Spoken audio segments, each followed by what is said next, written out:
അപ്പോൾ നമ്മൾ skill build ചെയ്യുന്ന കേസിൽ ഏറ്റവും പ്രധാന റോള് വഹിക്കുന്ന ആൾ നമ്മളെ ബ്രെയിനിൻ്റെ ഉള്ളിൽ തന്നെ ഒളിച്ചിരിക്കണം. ആരാന്നറിയോ? Myelin. Skill is myelin insulation that wraps neural circuits and it grows according to certain signals. English കേട്ടാണ്ട് പേടിക്കൊന്നും വേണ്ട, ഞാൻ സിമ്പിൾ ലാംഗ്വേജിൽ എക്സ്പ്ലെയിൻ ചെയ്തുതരാം. ഈ ഒരു സംഭവമാണ് ന്യൂറോൺ എന്ന് പറയുന്നത്. ഇത് നമ്മൾ 10ാം ക്ലാസ്സിലോ അല്ലെങ്കിൽ ഹൈസ്കൂളിലൊക്കെ എല്ലാവരും കണ്ടിട്ടുണ്ടാവും. അപ്പോൾ നമ്മളെ ബ്രെയിനിൻ്റെ ഉള്ളിൽ ബില്യൺസ് ഓഫ് വയേഴ്സുകളുണ്ട്. അതായത് ഈ ന്യൂറോൺസുകൾ തമ്മിൽ ഇതിൻ്റെ എൻ്റെ ഭാഗം കണ്ടല്ലോ, ഒരു മുത്ത് പോലെ, അതാണ് സിനാപ്സസ് പറയുന്നത്.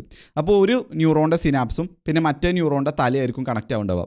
അങ്ങനെ കണക്റ്റായി ഇഷ്ടം പോലെ വയറുകൾ നമ്മുടെ ബ്രെയിനിൻ്റെ ഉള്ളിലുണ്ട്. അതിന് നമുക്ക് സർക്യൂട്ടുകൾ എന്ന് വിളിക്കാൻ പറ്റും. അപ്പോൾ നമ്മൾ ഏതൊരു സ്കില്ല് പെർഫോം ചെയ്യുമ്പോഴും, അത് ഫിസിക്കലാണെന്നുണ്ടെങ്കിലും കോഗ്നിറ്റീവ് ആണെന്നുണ്ടെങ്കിലും, പാട്, എഴുതുക, ഫുട്ബോൾ കളിക്കുക, എന്തോ ആയിക്കോട്ടെ, ഈ ന്യൂറോൺസിൻ്റെ ഉള്ളിലൂടെ നമ്മളെ ബ്രെയിൻ എന്ത് ചെയ്യുന്നുണ്ട്? ഇലക്ട്രിക്കൽ ഇമ്പൾസ് അല്ലെങ്കിൽ ഇലക്ട്രിക്കൽ സിഗ്നൽ സെൻഡ് ചെയ്യുന്നുണ്ട് ആ ഒരു സ്പെസിഫിക് ടാസ്ക് പെർഫോം ചെയ്യാനുള്ള മസിൽ ഫൈബേഴ്സിലേക്ക്. അപ്പോൾ നമ്മൾ ഓരോ പ്രാവശ്യവും ഓരോ സ്കില്ലുകൾ പ്രാക്ടീസ് ചെയ്യുമ്പോൾ, നമ്മളിങ്ങനെ വീണ്ടും ആ ഒരു സംഭവം ചെയ്യുമ്പോൾ നമ്മളെ ബ്രെയിനിൻ്റെ ഉള്ളിൽ ആ ഒരു സ്കില്ലുമായി റിലേറ്റ് ചെയ്തുകൊണ്ട് കുറേ ന്യൂറോൺസിൻ്റെ ഒരു സർക്യൂട്ട് ഉണ്ടാവും. ആ ഒരു സർക്യൂട്ട് എന്ത് ചെയ്യും? ക്രിസ്മസ് ലൈറ്റ് പോലെ കത്തുന്നുണ്ടാവും. അപ്പോൾ ഇതിൽ നമ്മൾ ഈ സ്കില്ലിൻ്റെ കേസിൽ ഏറ്റവും ഇമ്പോർട്ടൻ്റ് ആയ ആൾ ആരാണെന്ന് ഞാൻ പറഞ്ഞല്ലോ നേരത്തെ, മയലിൻ എന്നുള്ളത്. അപ്പോൾ ഈ ഒരു പിക്ചറിൽ നിങ്ങൾക്ക് കാണാൻ പറ്റും ആ ഒരു ന്യൂറോണിൻ്റെ മെയിൻ തണ്ട് എന്ന് വേണമെങ്കിൽ പറയാം. ആ നടുവിലുള്ള തണ്ടുമുള്ള ഒരു കവറിങ് കണ്ട, അതാണ് മയലിൻ എന്ന് പറയുന്നത്.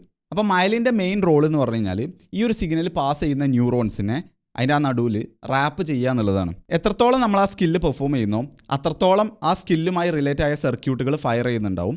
എത്രത്തോളം ആ സർക്യൂട്ടുകൾ ഫയർ ആവുന്നുണ്ടോ അത്രത്തോളം കൂടുതൽ മയലിൻ എന്ത് ചെയ്യും? അതിന് മുകളിൽ റാപ്പ് ചെയ്യും. ഓരോ ലെയർ ആ മയലിൻ ഇങ്ങനെ ഇൻക്രീസ് ചെയ്യുന്നതോറും ആ ചെയ്യുന്ന സംഭവത്തിൻ്റെ ആ ഒരു സ്കില്ലിൻ്റെ സ്പീഡും അക്യുറസിയും കൂടി വരും. The thicker the myelin gets, the better it insulates, and the faster and more accurate our movements and thoughts become.